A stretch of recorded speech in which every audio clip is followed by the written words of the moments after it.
Agora que vocês já sabem como olhar uma radiografia, como analisar, qual a sequência, qual a semiologia da radiografia, agora a gente vai olhar para alguns padrões básicos da doença pulmonar na radiografia.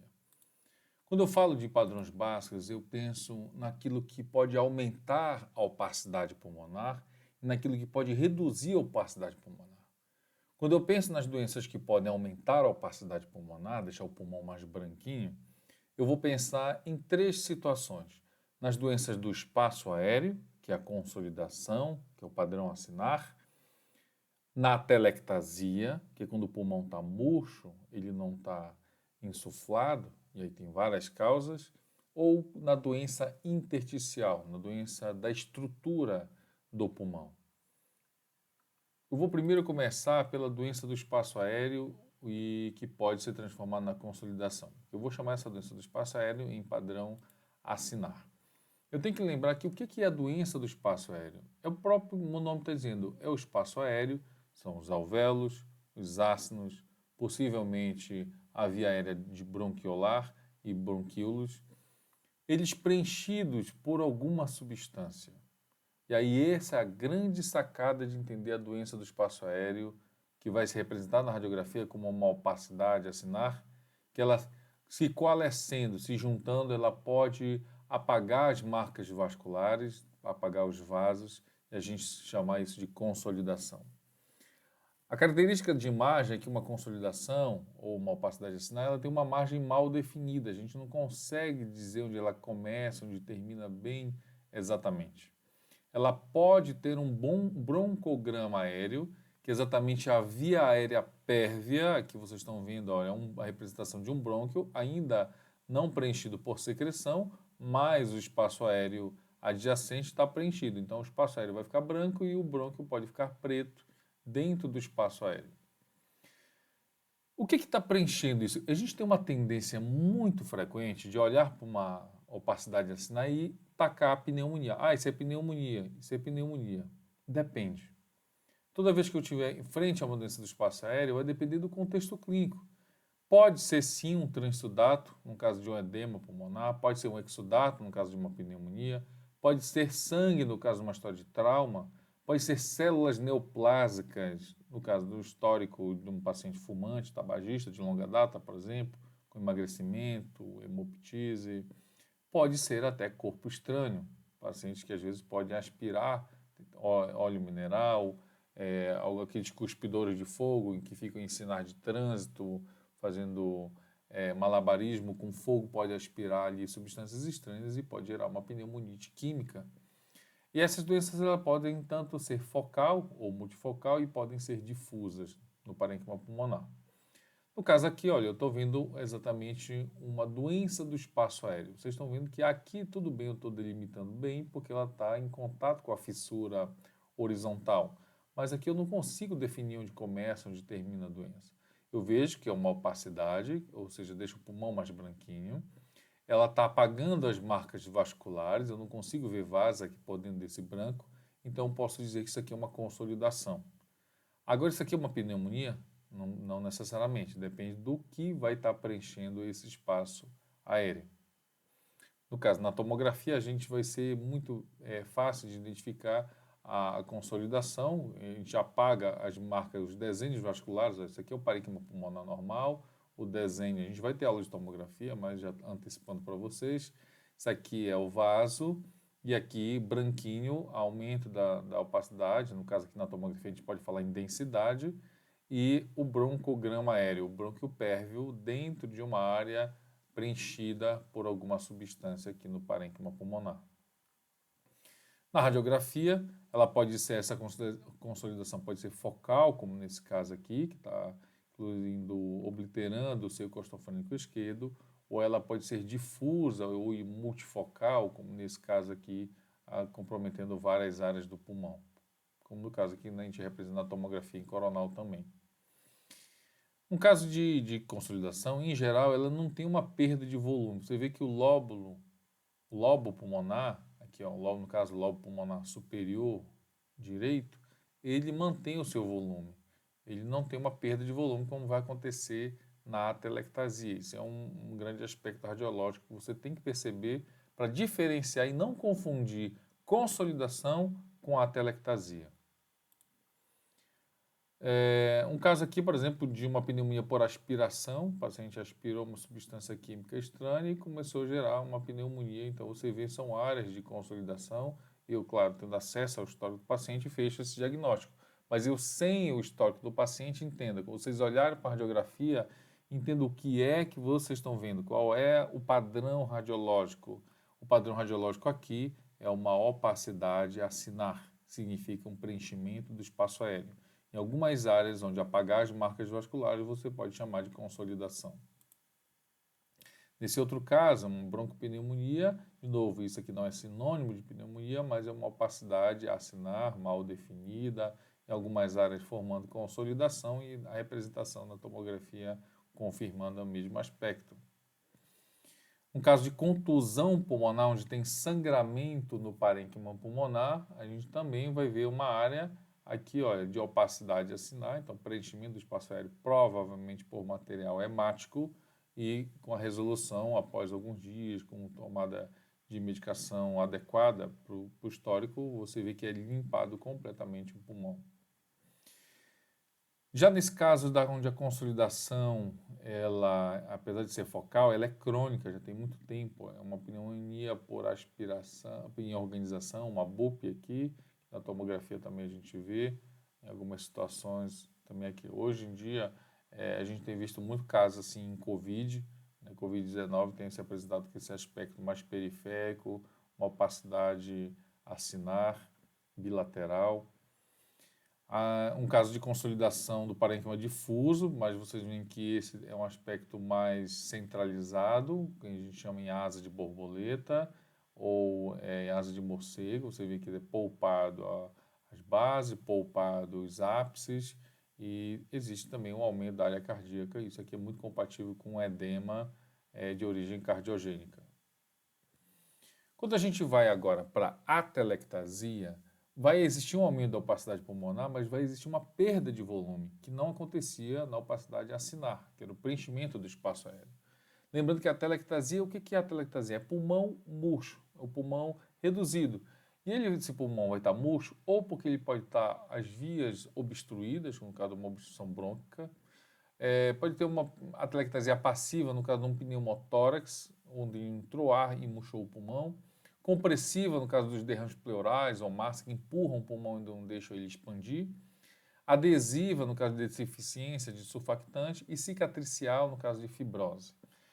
Alguns aspectos radiológicos nós temos assim, olha, existe um aumento, claro, da opacidade aqui, às vezes um deslocamento da fissura, como no caso aqui, a fissura horizontal está deslocada superiormente, uma elevação, muitas vezes, do diafragma, uma redução dos espaços intercostais também, é muito encontrado. Pode existir um deslocamento no mediastino também.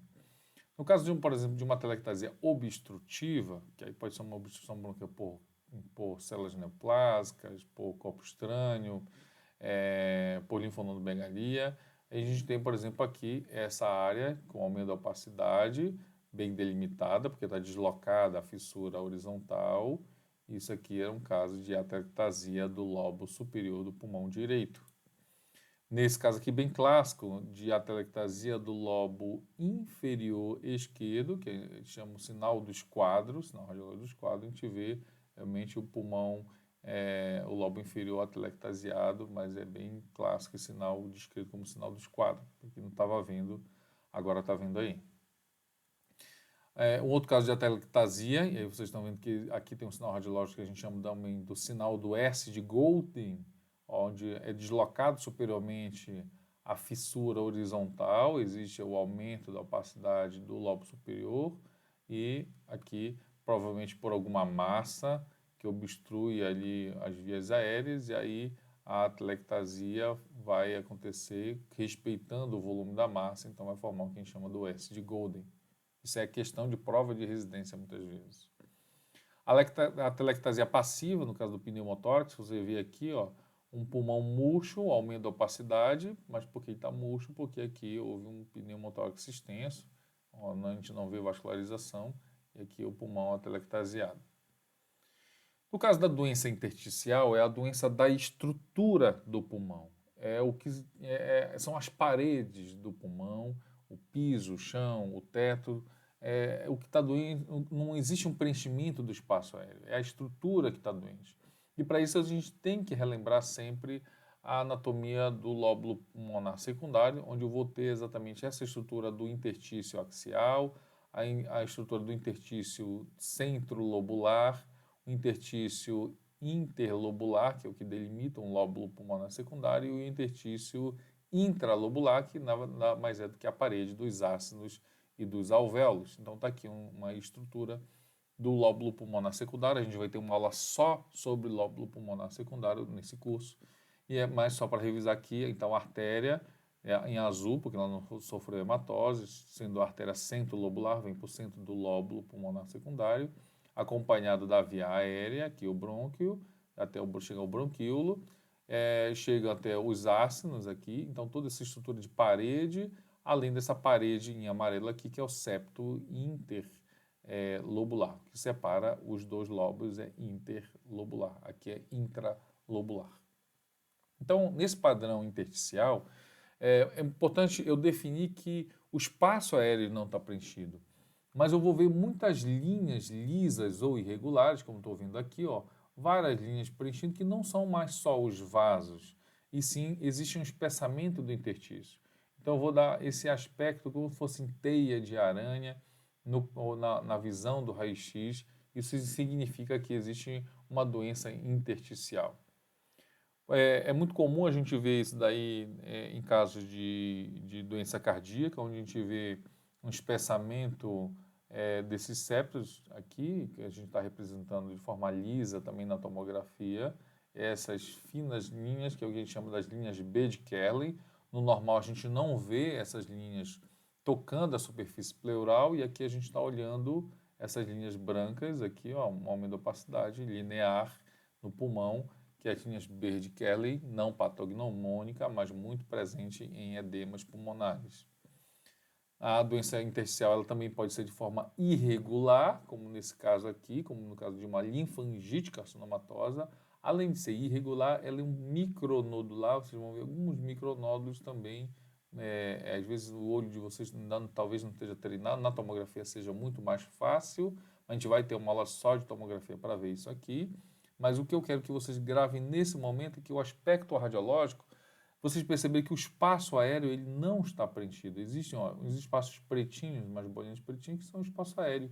O que está evidenciado mais aqui é a parede da estrutura pulmonar. É o interstício que está espessado, nesse caso aqui, no caso de linfangite carcinomatosa. Uma disseminação linfática do câncer.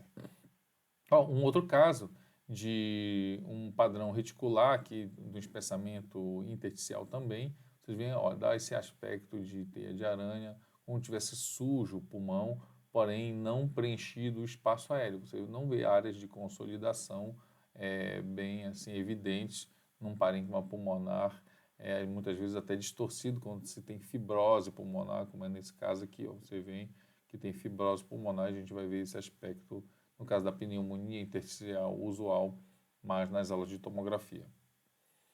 A gente tem também um padrão nodular nesse espessamento intersticial, na doença intersticial, principalmente no caso de micronódulos, que é um caso de metástase com disseminação hematogênica. Você vê múltiplos nódulos incontáveis com padrão randômico, isso aqui ó, na tomografia também representando, na radiografia em perfil, na radiografia em PA, você vê múltiplos nódulos e às vezes alguns com dimensões diferentes. Isso fala a favor de ser uma metástase com disseminação hematogênica. Isso aqui, esse aspecto, é indistinguível da tomografia, da tuberculose miliar.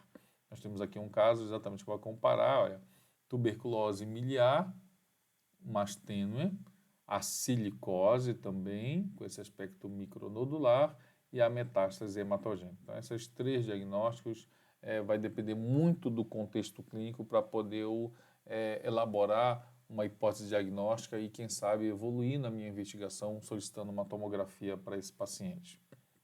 E para concluir, A redução da opacidade pulmonar ela vai ser encontrada de forma generalizada ou localizada, mas o aspecto clássico é o enfisema pulmonar, onde a gente tem aquela característica de um aumento do diâmetro antero-posterior do tórax, uma retificação do diafragma aqui e uma redução também da densidade, ou melhor dizendo, da opacidade, aqui no raio-x a gente pode falar de densidade, da opacidade pulmonar representado pelo enfisema.